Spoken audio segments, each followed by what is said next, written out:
affranchi, libéré par les sang de Jésus, mon sauveur, jeunesse affranchie. Bonjour bien-aimés, shalom shalom à tous, vous êtes bien dans l'émission Jeunesse affranchie. Moi c'est le frère Cyril et cet après-midi on va partager la parole de Dieu par sa grâce. Et on va prendre dans le livre des Jean 21 à partir du verset 15. Je vais lire au nom de Jésus, la Bible déclare: après qu'ils eurent mangé, Jésus dit à Simon-Pierre: Simon, fils de Jonas, m'aimes-tu plus que même ceux-ci? Il répondit: oui Seigneur, tu sais que je t'aime. Jésus lui dit: pains mes agneaux. Il lui dit une deuxième fois: Simon, fils de Jonas, m'aimes-tu? Pierre lui répondit: oui Seigneur, tu sais que je t'aime. Jésus lui dit: pains mes brebis. Il lui dit pour la troisième fois: Simon, fils de Jonas, m'aimes-tu? Pierre lui fut attristé de ce qu'il lui avait dit pour la troisième fois: m'aimes-tu? Et il lui répondit: Seigneur, tu sais toutes choses, tu sais que je t'aime. Jésus lui dit: pains mes brebis. Alléluia. Donc nous tous on connaît cette parabole où en fait notre Seigneur Jésus-Christ va demander à Pierre à plusieurs reprises, à 3 fois: m'aimes-tu? Et Pierre il va répondre: oui Jésus, je t'aime. On peut s'imaginer que Pierre dit la vérité parce que Pierre aimait vraiment Jésus. Pierre suivait vraiment Jésus, il aimait vraiment Jésus. Mais voilà que dans ce test, Jésus pose 3 fois la question à Pierre: Pierre, m'aimes-tu? Pierre, m'aimes-tu? Pierre, m'aimes-tu?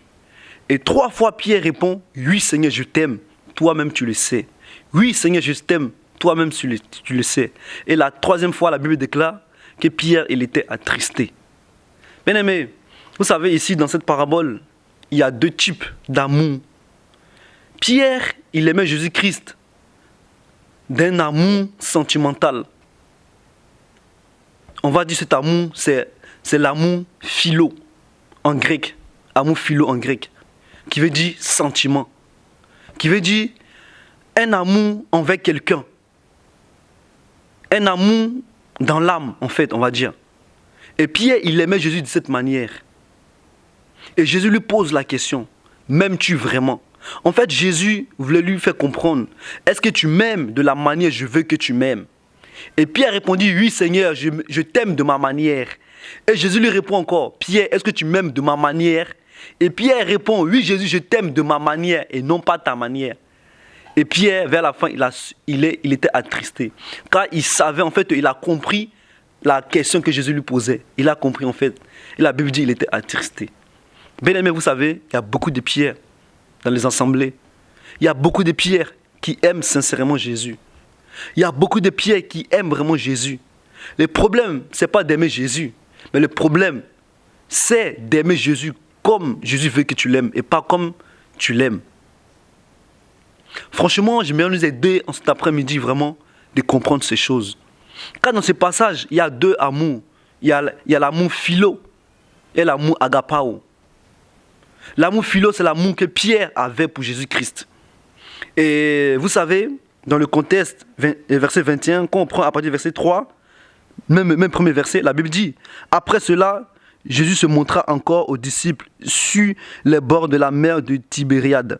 Et voici de quelle manière il se montra. Simon-Pierre, Thomas appelé Didyme, Nathanaël de Canaan en Galilée et fils de Zébédée et 2 autres disciples de Jésus étaient ensemble. Verset 3. Simon-Pierre leur dit: je vais pêcher. Il lui dit: nous allons aussi avec toi. Ils sortirent et montèrent dans une barque. Cette nuit-là, il ne prit rien. Le matin venu, Jésus se trouva sur la rivage, mais les disciples ne savaient pas que c'était Jésus-Christ. Jésus leur dit: enfants, n'avez-vous rien à manger? Il répondit: non.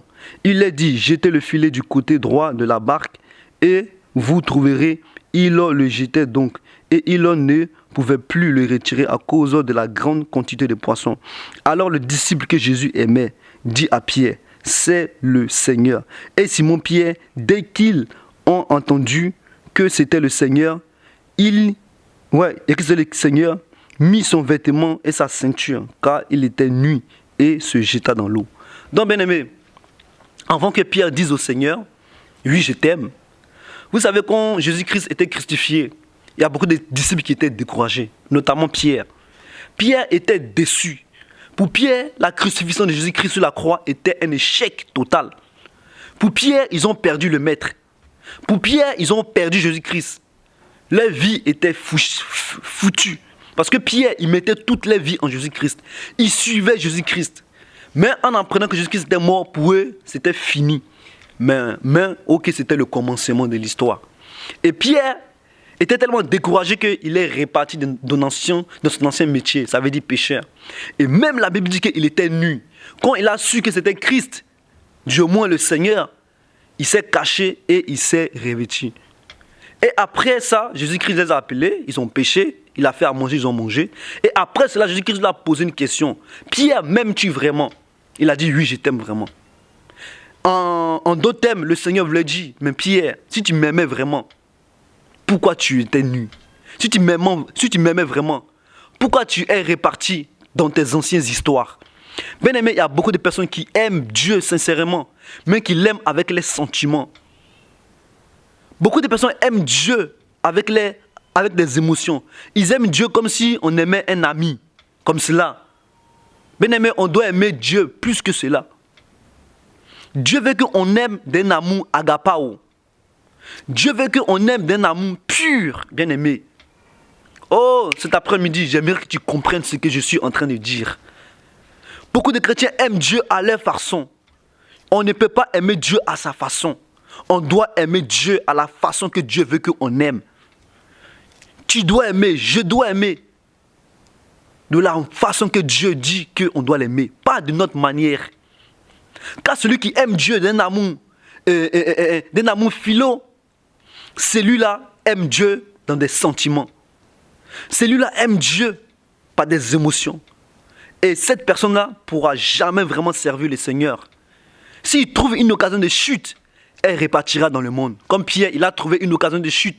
La mort de Jésus-Christ, bien sûr, qui n'était pas une occasion de chute. Même pour lui, il est retourné dans le monde.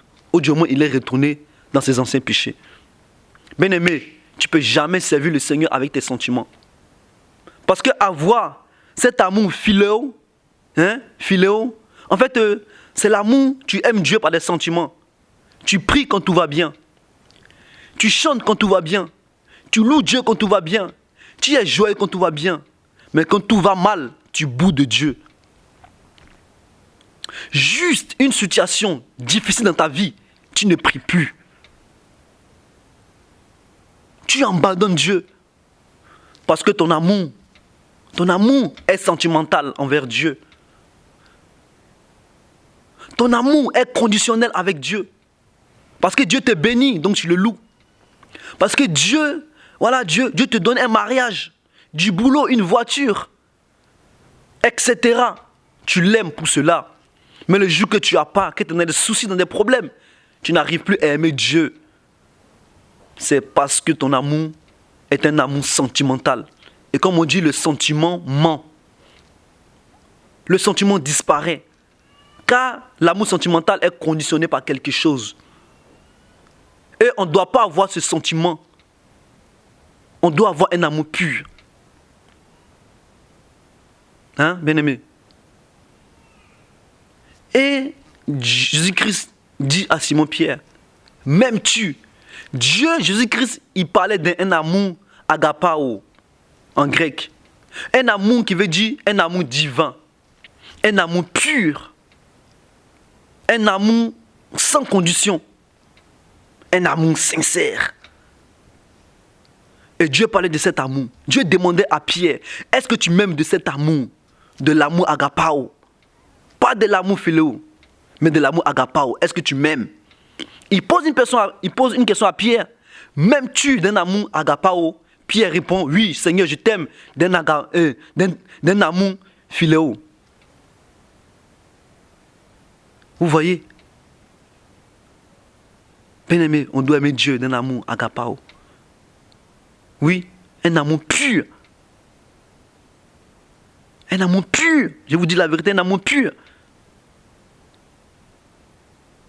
Et c'est pour cela, en fait, l'amour agapao. Dans Luc, là-bas, la Bible dit, tu aimeras l'Éternel de tout ton cœur, de toute ta force, de toutes tes pensées. C'est ça un agape, un amour agapao. C'est qu'on doit aimer de toute notre force. On doit aimer Dieu de toute notre vie. On doit aimer Dieu, pas parce qu'il nous bénit.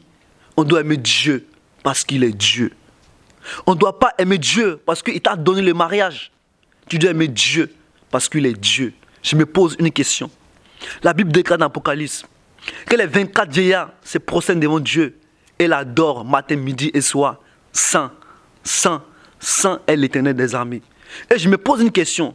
Est-ce que ces anges, ils ont des femmes, ils ont des maris? Est-ce que ces anges, ils sont bénis matériellement? Est-ce qu'ils ont des maisons? Est-ce qu'ils ont des enfants? Non. Mais pourquoi ils louent Dieu? Parce qu'ils ont un amour agapao. Ils le louent pas simplement parce qu'il est Dieu, parce qu'ils aiment Dieu. On doit louer Dieu de cet amour pur. Dans les épreuves, on doit bénir le Seigneur. Je connais un homme dans la Bible qui s'appelait David. David aimait Dieu. Les prières de David, il pouvait dire à Dieu, mon âme soupire auprès de toi, comme une biche soupire auprès d'un courant d'eau. David pouvait dire, oh, quand on me dit allons dans la maison de l'Éternel, je suis dans la joie quand on me dit allons dans la maison de l'Éternel. David pouvait dire 1000 jours ailleurs vaut mieux qu'un jour dans la présence de Dieu. Car David aimait Dieu. Où sont les David? Où sont les chrétiens et les chrétiennes qui aiment sincèrement Dieu? David était poursuivi, était chassé par son fils Absalom. Et malgré cela, David adorait encore plus l'Éternel quand il était sur le trône. David adorait, il aimait encore plus Dieu. Dans Actes là-bas, Dieu dit, il cherche un homme. Et il dit, j'ai trouvé un homme. Selon mon cœur, David. Oh, Dieu cherche des gens qui l'aiment. Dieu cherche des David. Dieu cherche les gens qui l'aiment d'un amour pur, un amour agapao. Dieu ne cherche pas des gens qui l'aiment avec intérêt. Bien-aimé, Dieu est plus que là. Oh, toi qui m'écoutes, Dieu est plus que tu demandes. Dieu est la vie. Jésus-Christ ne te donne pas des matériels pour que tu meurs et tu vas en enfer. Jésus-Christ te donne sa vie. La Bible déclare, il s'est dépouillé de sa gloire. Il est venu sur la terre. Il a pris l'apparence d'un homme. Il s'est humilié jusqu'à la croix. Il a accepté la mort pour toi. Il a donné sa vie. Sa vie vaut plus que les matériels. Sa vie vaut plus qu'une maison. Sa vie vaut plus qu'un mariage. Sa vie vaut plus que de l'argent. Sa vie vaut plus que toute chose au monde. Si on comprenait ça, qu'on devait aimer Dieu parce qu'il est Dieu. Si tu ne le loues pas, il reste Dieu. Si tu ne l'aimes pas, il reste Dieu. Ta louange n'enlève rien de Dieu. Il est toujours Dieu. Oh, j'aime dire qu'au ciel, il n'a jamais vu d'élection. Depuis le commencement, il était déjà roi. Depuis le commencement, il était déjà Dieu, l'alpha et l'oméga. Et il restera l'alpha et l'oméga. Bien-aimé, tu as besoin de Dieu. J'ai besoin de Dieu. Dieu se suffit à lui-même. Mais nous, on ne se suffit pas à nous-mêmes. On a besoin du Créateur. On a besoin de Dieu dans notre vie. Tu peux fuir. Tu peux aller où tu veux. Tu peux abandonner Dieu. Tu peux te cacher. Tu peux faire ce que tu veux. Mais tu reviendras vers Dieu. Car le carrefour de tout chemin, c'est Dieu. Tu peux fuir pendant toute ta vie sur la terre. Mais pendant l'éternité, tu ne vas pas l'échapper. Soit tu vas auprès de lui, soit tu vas en enfer. Jésus-Christ est le carrefour par excellence. Tu ne pourras jamais fuir Jésus-Christ. Comme je peux dire, est-ce que tu peux arrêter de respirer? Non. Même si tu ne veux pas, tu vas respirer. Et c'est idem pour Dieu. Même si tu le fuis, tu le croiseras un jour sur ton chemin. Soit la mort, le jugement. Il est temps d'aimer Dieu sincèrement. Et je vais encore plus loin.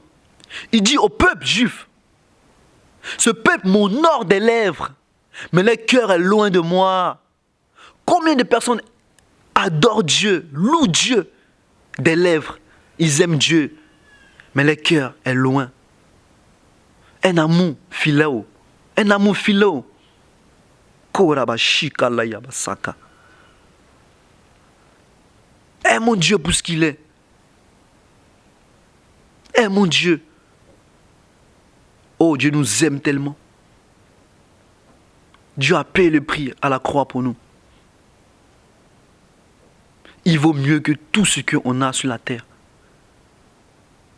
Il n'a pas regardé à sa gloire. Il n'a pas regardé à son règne. Mais il a regardé à toi. Un amour agapao. Jean 3,16, la Bible déclare: Dieu a tant aimé le monde qu'il a donné son Fils unique. En fait, quiconque croit ne périsse point, mais qu'il ait la vie éternelle. Dieu a donné sa vie. Ça, c'est un amour agapao. Un amour divin. Un amour sincère. Un amour pur. C'est cet amour qu'on doit avoir envers Dieu. On doit tout donner à Dieu. Et celui qui aime Dieu, d'un amour agapao, il est toujours sur le roc. La Bible déclare, dans un de ses proverbes là-bas, la Bible dit que celui qui bâtit une maison, qu'il a bâtie sur le sable, quand le vent viendra, le torrent viendra, la pluie, la tempête, cette maison passera. C'est celui qui a un amour philéo. Un amour avec intérêt. Un amour sentimental. Un amour d'âme. C'est celui-là, il passera. Quand vient une épreuve, pour lui, c'est une occasion de chute. Il abandonne Dieu. Mais celui qui a bâti sa maison sur le roc, quand viendra le vent, la tempête, il sera sur le roc. Ben, c'est celui-là qui a un amour agapao. Et pour finir, ce message, je vais prendre dans Romains 8. Romains 8. Romains 8, à partir du verset 35. La Bible déclare quoi? Qui nous séparera de l'amour de Christ? Sera-ce la tribulation ou l'angoisse, ou la persécution ou la faim, ou la nudité ou le péril ou l'épée? Selon qu'il est écrit, c'est à cause de toi, c'est à cause de toi, on nous mène à la mort tout le jour. Qu'on nous regarde comme des brebis destinées à la boucherie. Mais dans toutes ces choses, nous sommes plus que vainqueurs par celui qui nous a aimés.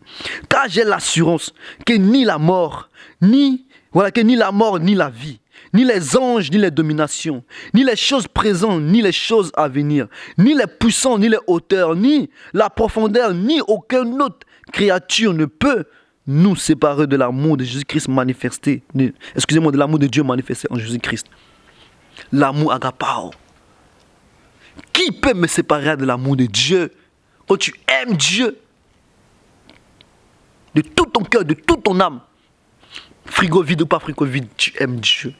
Marié ou pas marié, tu aimes Dieu. Voiture ou pas voiture, tu aimes Dieu. Bénédiction ou pas bénédiction, tu aimes Dieu. Que ta vie va mieux ou ça va pas mieux, tu aimes Dieu. Oh, je prie que tu comprennes ces choses. Que je comprenne ces choses. Changeons nos manières d'aimer Dieu. Dieu pose cette question. Toi qui m'écoutes aujourd'hui. L'aimes-tu vraiment? Et la question, c'est pas de me dire oui, je l'aime. Pas comme Pierre l'a dit. Mais de réfléchir. Est-ce que tu l'aimes d'un amour philo ou d'un amour agapao? D'un amour relié à la chair, un amour relié au sentiment, ou un amour pur, divin, un amour qui ne périt pas, un amour fort. Tu es prêt à donner ta vie pour lui, comme Pierre, Paul, qui sont morts en martyr, comme Étienne, qui était lapidé, parce qu'il aimait Dieu d'un amour agapao. Oh, Dieu veut qu'on aime d'un amour pur. Dieu reste Dieu, il est Dieu. Aime Dieu. Aime Dieu. Apprends à aimer Dieu. Si tu aimes Dieu, fuis le péché. Si tu aimes Dieu, sépare-toi du péché. Mets ta vie en règle. Car la Bible déclare Dieu est saint. La Bible dit, cherchez la paix envers tous. Mais, nulle la sanctification. Personne ne verra Dieu. Bien-aimé, sans la sanctification, on ne peut pas voir Dieu. On doit se sanctifier. Jésus-Christ revient bientôt. Cherchez une église, ni ride, ni tache, ni raide ressemblable. Ce n'est pas des histoires, c'est plus que réel. Jésus-Christ vient à toute grande vitesse. Église, prépare-toi. Mon frère, prépare-toi. Que vaut un homme de gagner ce homme? Enfin, que vaut un homme de gagner ce monde et de perdre son âme? Que sert un homme d'avoir la gloire de ce siècle et toute l'éternité de gémir en enfer, de crier, de pleurer en enfer? Oh non, je n'aimerais pas. Vaut mieux être comme, oh alléluia, j'aime Jésus. Payons le prix. Jésus-Christ revient bientôt. Ce message, ne l'écoute pas quand tu écoutes tous les messages sur Internet, mais écoute-le avec ton cœur. La Bible dit, ils ont des yeux, mais ils ne voient pas. Ils ont fermé les yeux pour ne pas voir. Ils ont des oreilles, mais ils ont bouché les oreilles pour ne pas entendre. Ils ont durci les cœurs pour ne pas que je les guérisse. En écoutant ce message, que ça se passe ton cœur, son cœur. Que tes oreilles s'ouvrent dans l'esprit. Que tes yeux s'ouvrent dans l'esprit. Et que ton cœur soit disposé à recevoir ce message. Au nom de Christ Jésus. Que ce message pénètre. Que Dieu prend ce message et le met dans ton cœur. Afin que tu comprennes. Oh, je prie. Je ne veux pas parler pour parler. Je t'annonce. Jésus-Christ veut qu'on l'aime. Jésus-Christ veut être adoré.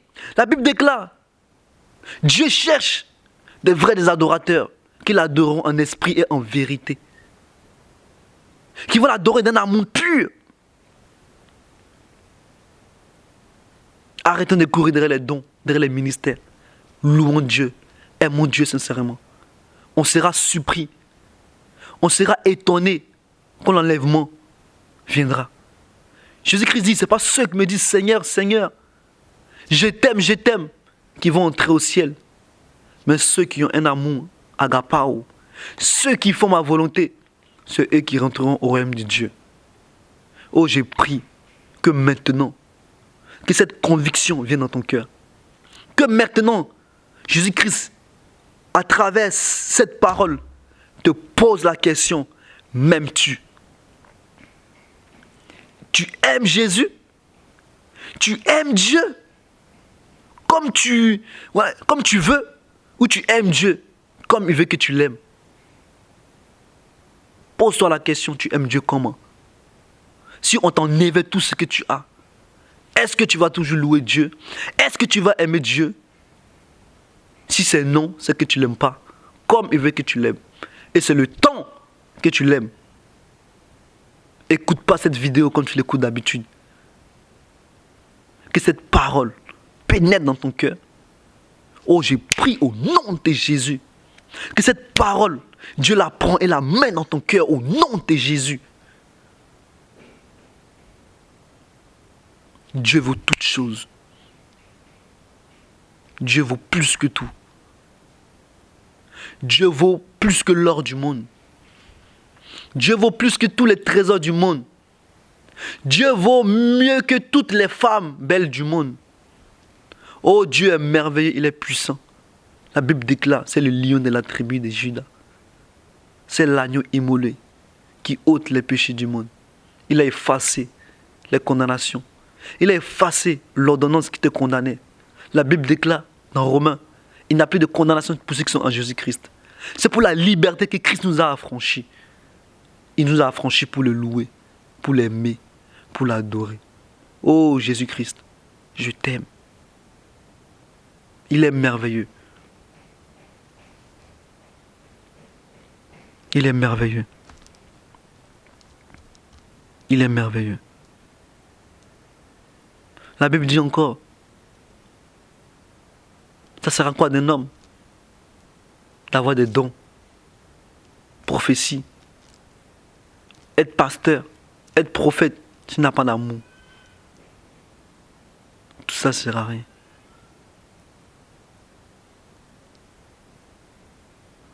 Que Dieu bénisse sa parole. Que Dieu accompagne sa parole de sa puissance. Que cette parole dans ton cœur, le Saint-Esprit, te donne cette conviction, te parle au nom de Jésus-Christ. Je vais m'arrêter à là. Que Dieu te bénisse. Toi qui as pris du temps pour m'écouter. Ce message est pour toi. Médite-le encore. Dieu te parlera au nom de Jésus. Je suis béni le nom de l'Éternel des armées. Et à très bientôt. Vous pouvez nous contacter ou nous suivre encore. Sur YouTube, Jeunesse Affranchie. Facebook, Jeunesse Affranchie. Et nos pages, site internet plutôt, c'est les Saints de Chartres avec le chiffre 2. Les Saints de Chartres.org. Rubrique Jeunesse Affranchie. Si vous avez des questions, n'hésitez pas à nous poser. Sur la barre d'informations qui passe, il y a nos numéros. Que Dieu bénisse sa parole. Qu'on soit encouragé. Qu'on se prépare pour le retour du Seigneur. Et à très bientôt pour une autre émission. Si Jésus-Christ ne revient pas là. Je vous bénis. Dans le péché, j'étais loin de Dieu. Par son âme,